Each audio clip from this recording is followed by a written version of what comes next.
Private ಶಾಲೆಯಲ್ಲಿ ಸೇರಿಸ್ಬಿಟ್ಟಿದ್ದೀನಿ sir, fees ಜಾಸ್ತಿ ಮಾಡ್ತಾರೆ. ನಾವು ಫಸ್ಟ್ ಹೇಳಿದ್ರೆ ನಾನು ಸರ್ಕಾರಿ ಶಾಲೆಗೆ ಕಳಿಸ್ತೀನಿ. ಆಬ್ವಿಯಸ್ಲಿ ಅವ್ನು ಹೇಳ್ತಾನೆ, ಆ ಸ್ಟ್ಯಾಂಡರ್ಡ್ ಇರೋದಿಲ್ಲ ಅನ್ನೋದು ಹೇಳ್ತಾರೆ. ನೋಡಪ್ಪ, ಆ ಸ್ಟ್ಯಾಂಡರ್ಡ್ ಇರಲ್ಲ ಅಂತ ಹಂಗ ನಾನು ಸ್ಟ್ಯಾಂಡರ್ಡ್ ಕೊಡ್ತಾ ಸ್ಟಾರ್ಟ್ ಮಾಡಿದ್ದೀನಲ್ಲ, ಬೇಡ ಅಂತ ಯಾಕೆ ಹೇಳ್ತೀರಾ?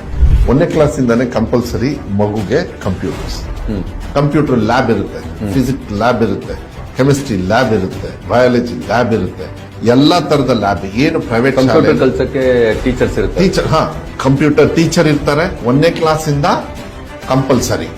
ನಾನು ಈ ಇಲಾಖೆನ ರನ್ ಮಾಡೋದಕ್ಕೆ ದೇವ್ರನ್ನ ಸೆಕೆಂಡ್ ಸ್ಥಾನದಲ್ಲಿ ಕೂರಿಸಿದ್ದೀನಿ. ದೇವ್ರಕ್ಕಿಂತ ಮುಂಚೆ ನನ್ನ ಮಕ್ಕಳನ್ನ ಕೂರಿಸಿದ್ದೀನಿ.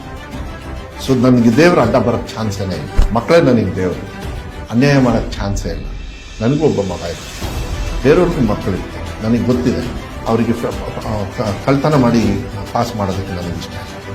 ಎಲ್ಲ ಸ್ಕೂಲಲ್ಲೂ ಕೂಡ ನಿಮಗೆ ಸ್ಕೂಲ್ ಬ್ಯಾಂಡ್ ಇರುತ್ತೆ, ಕಂಪ್ಯೂಟರ್ ಟೀಚರ್ ಇರ್ತಾರೆ, ಫಿಸಿಕಲ್ ಟೀಚರ್ ಇರ್ತಾರೆ, ಮ್ಯೂಸಿಕ್ ಟೀಚರ್ ಇರ್ತಾರೆ, ಆರ್ಟ್ ಟೀಚರ್. ಆದ್ರೆ ಆ ಮಕ್ಕಳು ಶಾಲೆಯಲ್ಲಿ ಉಳಿತಾ ಇಲ್ಲ ಅಥವಾ ಖಾಸಗಿ ಶಾಲೆಗಳಿಗೆ ಹೋಗ್ತೀವಿ. ಈಗ ನೀವು ಇಲ್ಲ ಅಷ್ಟು ಉತ್ತಮವಾದ ವ್ಯವಸ್ಥೆ ನಮ್ಮಲ್ಲೇ ಕೊಡ್ತೀವಿ ಅಂತ ಹೇಳ್ತಾರೆ. ಬಟ್ ಹೆಂಗ್ ನಂಬೋದು? ಈಗ ಮಧು ಬಂಗಾರಪ್ಪನವ್ರು ಹೊಸದಾಗಿ ಮಿನಿಸ್ಟರ್ ಆಗ್ಬಿಟ್ಟಿದ್ದಾರೆ, ಅದಕ್ಕೋಸ್ಕರ ನಾವು ನಂಬಬೇಕು ಅಂದ್ರೆ 25 ವರ್ಷ ಹಂಗೆ ಇದ್ದಿಲ್ಲ. 25 ವರ್ಷ ಶಾಲೆ ಅಂತ, ಸರ್ಕಾರಿ ಶಾಲಾ ವ್ಯವಸ್ಥೆ ಅಂತ ಖಾಸಗಿ ಶಾಲಾ ವ್ಯವಸ್ಥೆ ಮಕ್ಕಳು ಹೋಗ್ತಾರೆ. ಈಗ ಯಾಕೆ ನಮಸ್ಕಾರ ಬಂಧುಗಳೇ.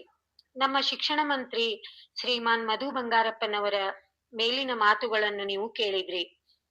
ಈಗ ನನ್ನ ವಿಚಾರಗಳನ್ನ ನಿಮ್ಮ ಮುಂದೆ ಇರ್ತೀನಿ. ಸಚಿವರು ಹೇಳೋದು KPS ಶಾಲೆಗಳ ಬಗ್ಗೆ, ಅಂದ್ರೆ ಕರ್ನಾಟಕ ಪಬ್ಲಿಕ್ ಸ್ಕೂಲ್. ಇಲ್ಲಿ LKG ಇಂದ PUC ವರೆಗೆ, ಅಂದ್ರೆ ದ್ವಿತೀಯ PUC ವರೆಗೆ ಮಕ್ಕಳ ಕಲಿಕೆ ನಡೆಯುತ್ತದೆ. ಅವರ ಪ್ರಕಾರ ಖಾಸಗಿಯವರಂತೆ ಸ್ಟ್ಯಾಂಡರ್ಡ್ ಕೊಡ್ತಾ ಇದ್ದೀನಿ. 1ನೇ ವರ್ಗದ ಮಕ್ಕಳಿಗೂ ಕೂಡ computer lab, biology lab, chemistry lab, physics lab, school band, PE master, computer teacher, ಇವರೆಲ್ಲರೂ ಈ ಎಲ್ಲ ಸೌಲಭ್ಯಗಳು ಇರ್ತವೆ. ಹಾಗಾಗಿ ಖಾಸಗಿ ಶಾಲೆಗೆ ಯಾಕೆ ಮಕ್ಕಳನ್ನ ಕಳಿಸ್ತಾ ಇದ್ದೀರಿ ಅನ್ನುವುದು ಪಾಲಕರಿಗೆ, ಅಂದ್ರೆ ಶಿಕ್ಷಣ ಮಂತ್ರಿಗಳು ಪಾಲಕರಿಗೆ ಕೇಳುವ ಪ್ರಶ್ನೆಯಾಗಿದೆ. ಹಾಗಾದರೆ ನನ್ನ ಪ್ರಶ್ನೆ ಏನೆಂದರೆ, KPS ಶಾಲೆಗಳಿಗೆ ಅಂತ ಯಾವಾಗ ಶಿಕ್ಷಕರ ನೇಮಕಾತಿ ಆಯಿತು? ಪ್ರೌಢಶಾಲೆಯಿಂದ ಉನ್ನತೀಕರಿಸಿದ KPS ಶಾಲೆಗಳು ಹೇಗೆ ನಡೀತಾ ಇವೆ ಗೊತ್ತಿಲ್ಲ.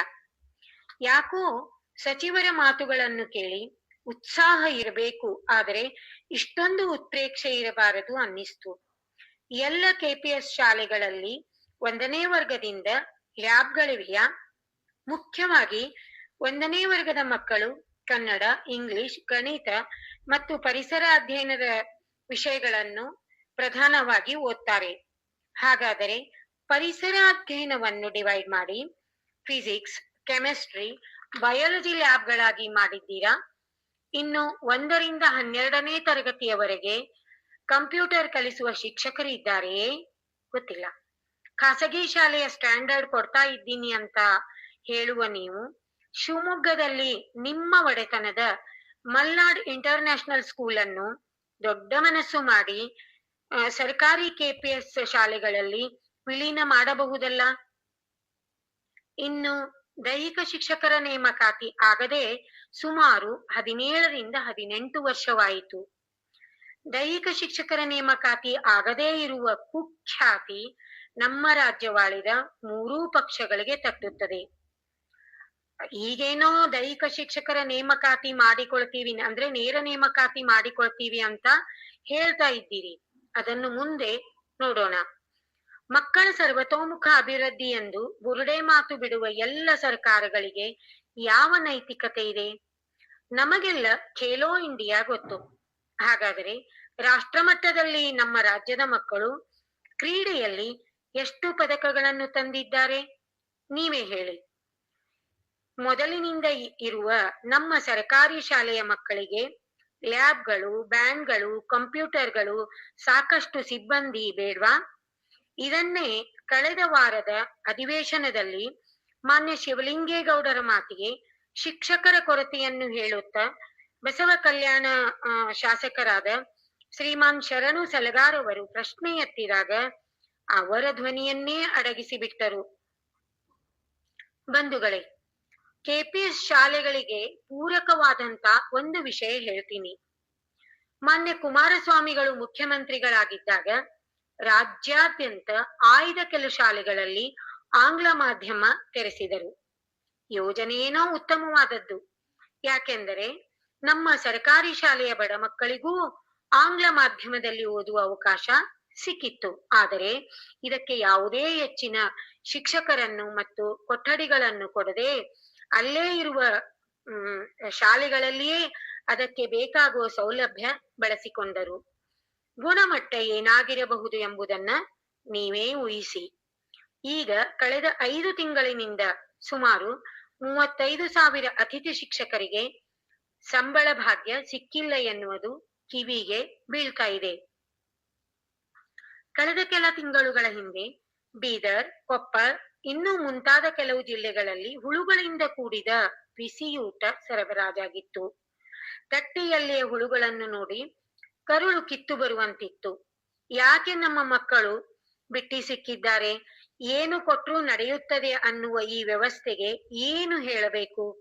ಹಾಗಾದರೆ ಈ ಘಟನೆಗೆ ಸಂಬಂಧಿಸಿದಂತೆ ಡಿಡಿಪಿಐ, ಬಿಇಒ, ಬಿಆರ್ಸಿ ಅಂದ್ರೆ ಸಂಬಂಧಪಟ್ಟ ಬಿಆರ್ಸಿ ಅಧಿಕಾರಿಗಳು, ತಾಲೂಕಾ ಬಿಸಿಯೂಟ ಅಧಿಕಾರಿಗಳು, ಸಿಆರ್ಪಿ ಮುಂತಾದವರ ಮೇಲೆ ಏನು ಕ್ರಮ ಕೈಗೊಂಡ್ರಿ? ಬಡಪಾಯಿ ಮುಖ್ಯ ಶಿಕ್ಷಕರು ಮಾತ್ರ ಬಲಿಪಶು. ಅಂಗೈಯಲ್ಲಿ ಆಕಾಶ ತೋರಿಸಿದ್ರೆ ಆಗೋದಿಲ್ಲ, ಎಲ್ಲವನ್ನು ಹೊರಗೆ ಹಚ್ಚಿ ನೋಡುವ ಕಾಲ ಬಂದಿದೆ.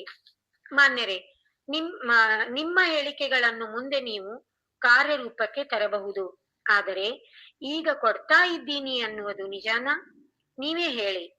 ಮಾತನಾಡುವ ಭರದಲ್ಲೋ ಅಥವಾ ಸರ್ಕಾರಿ ಶಾಲೆಗಳ ಮೇಲಿನ ಅಭಿಮಾನದಿಂದಲೋ ಅಥವಾ ಶಿಕ್ಷಣ ಮಂತ್ರಿಗಳು ಅನ್ನುವ ಹುದ್ದೆಯಿಂದಲೋ ಉತ್ಪ್ರೇಕ್ಷೆಯ ಮಾತುಗಳನ್ನು ಈಗ ಹೇಳುವುದು ಎಷ್ಟು ಸರಿ ಅಂತ ಹೇಳ್ತಾ, ಬಂಧುಗಳೇ, ಮಾಹಿತಿ ಇಷ್ಟವಾಗಿದ್ದರೆ ಫಾಲೋ ಮತ್ತು ಕಮೆಂಟ್ ಮಾಡಿ.